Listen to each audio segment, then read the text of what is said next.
The iPhone SE is Apple's cheapest phone, selling for $429 on their website, but I would not buy this device. The current iPhone SE is on its third generation, which was released in 2022, sporting the design of an iPhone 8 and the internals of an iPhone 13, but this design is 5 years old, and according to rumors, the iPhone SE is not selling as Apple intended. Similar to other cheaper iPhone models, like the 13 mini, 14 Max, Apple had to cut product production around 20%. Rumors are saying that the next iPhone SE will be similar to that of the iPhone XR design, which makes sense. It's an LCD display, single camera module, which is what the SE model has had in each refresh, but that iPhone is already 5 years old. And if Apple has learned anything from the current SE, users do not want a 5-year-old design. Now, Apple does not refresh the SE model every year, more like every 2 or 3 years. That is why I believe that Apple will use the iPhone 12 design for the new iPhone SE instead, and here's why. Apple on their website is currently selling the iPhone 14, the iPhone 13, iPhone SE, and iPhone 12. With the next release, the iPhone 12 will be pushed off the website and no longer sold, similar to what happened to the iPhone 11 this year. With that, it is the perfect time to replace the iPhone 12 with the new iPhone SE, as Apple is already producing the product, which means that manufacturing lines are already in production, therefore nothing would need to be changed other than the internals. Also, the iPhone 12 was the last big update to the iPhone line. This is where Apple moved the iPhone display over to OLED, and Ming-Chi Kuo recently tweeted and stated that the iPhone SE 4 would be sporting an OLED panel, which makes sense. This brings the SE up to similar specs as all the other iPhones. As well, another big update that was made to the iPhone 12 was 5G. And Ming-Chi also confirmed that the iPhone SE will be one of the first phones with Apple's own 5G chip. Ming-Chi also confirmed that the next SE would have the iPhone 14 design, but that design has been used for the past 3 releases, which can be confused with the 13 and the iPhone 12. As well, this would move the iPhone SE back to the squared off edges similar to the first iPhone SE. This would allow Apple to use Touch ID on the phone similar to that of the iPad Air and the iPad 10 models. This would allow for customers that do not want Face ID and would like to stick with that of Touch ID. And with the design of the regular iPhone 15 moving over to the notchless design and going for the dynamic island, the iPhone SE 4 would be the only new iPhone with the notch still present. But my guess is if they do go for Touch ID rather than Face ID, then the notch would be more of an iPhone 13, iPhone 14 size notch rather than the larger one on the iPhone 12. And since it is rumored that Apple is moving to a more rounded design on the iPhone 15, the iPhone SE would be receiving the older design still. Another great reason for the iPhone SE to move to the design of the iPhone 12 is MagSafe. MagSafe is Apple's standard way of wireless charging. With MagSafe, I believe you can charge up to 15 watts, whereas with normal Qi wireless charging, it's only about half that at 7.5 watts.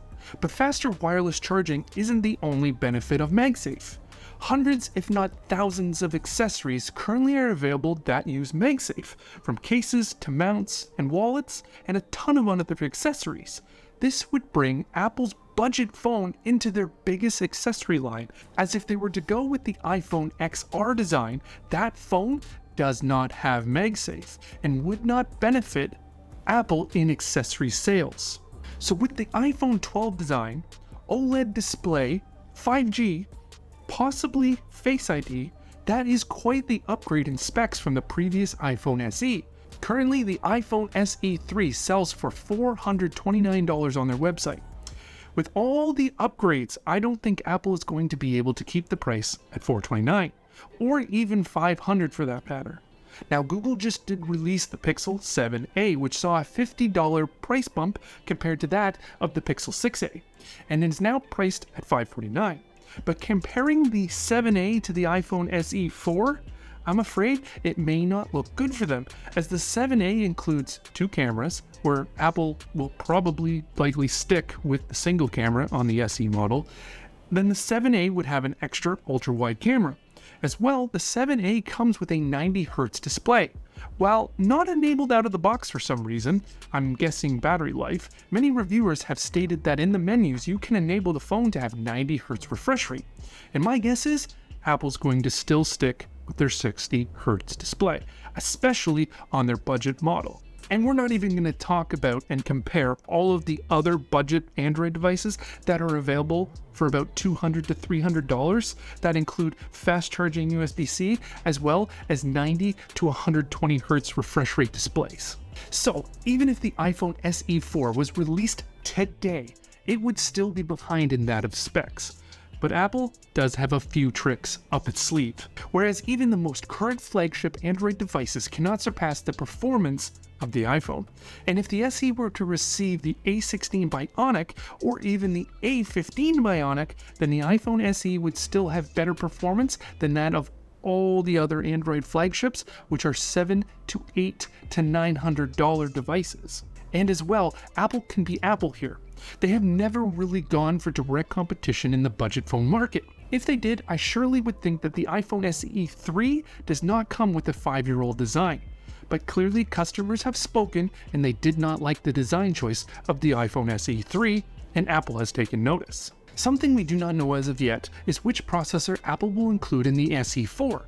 With past models, the SE has always received the latest processor that was released that year. But this is the first time that Apple has released an SE model with the current processor split that they are using, which sees the Pro models get the latest chip and the regular model receives the Pro models of last year's chip.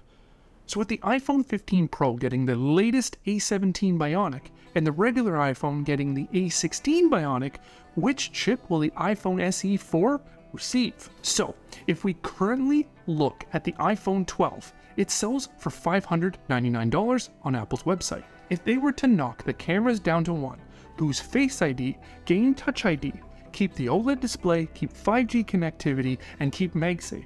And even if the iPhone SE 4 was still to receive the A16 Bionic from the iPhone 14 Pros, would you be willing to pay $550 to $600 for the iPhone SE? For me, it is an automatic yes. And it would be the phone that I would recommend to pretty much anyone looking for an iPhone, or even new to the smartphone game, as you are getting a knocked down iPhone 14 for $500 to $600. But is it too good to be true? Will Apple rely on old habits and use the older design of the SE model and release the SE with the design of the XR that was originally rumored? I really hope not, but I know Apple can be Apple. And if they do release the SE 4 with a similar design of the iPhone 12, 13, and 14, this may cut into sales. This may cut into sales of the previously released devices, which I'm sure Apple does not want. But if we look at the new SE 4 with the design of the XR, which means the iPhone SE 4 would have an LCD display, single camera, Face ID I'm sure would be used because of the design and the non-squared off edges. 5G could still work, no MagSafe, and with the latest internals of either the A15 or A16 Bionic. For me, this would be a maybe, as I'm sure the iPhone 13 would be $50 to $100 more than the SE 4, and would just be better bang for your buck. So Apple has a big question to ask themselves. Do they want a phone that competes with their older flagships, or do they want to pretty much release the same idea of the iPhone SE and expect different results? I really hope not, and Apple would be better off just ending the iPhone SE line devices for good.